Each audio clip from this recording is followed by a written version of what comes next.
Hussain sir క్యాబిన్లో రమ్మంటున్నారు. సరే వస్తున్నా. Sir what is this Hussain? Last 2 months నుంచి మీ రిజల్ట్ ఏం లేదు, ఏం చేస్తున్నారు? ఇదే మీ లాస్ట్ ఛాన్స్. నెక్స్ట్ మంత్ కల్లా మీ ప్రోగ్రెస్ చూపిలేదు అనుకో, ఇదే మీ రిజిగ్నేషన్ లెటర్.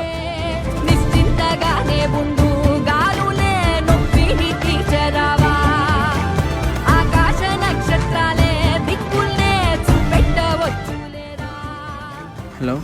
అరే సోను, నాన్నకు టాబ్లెట్స్ అయిపోయాయిరా, వస్తూ వస్తూ టాబ్లెట్స్ తీసుకురా. సరే అక్క.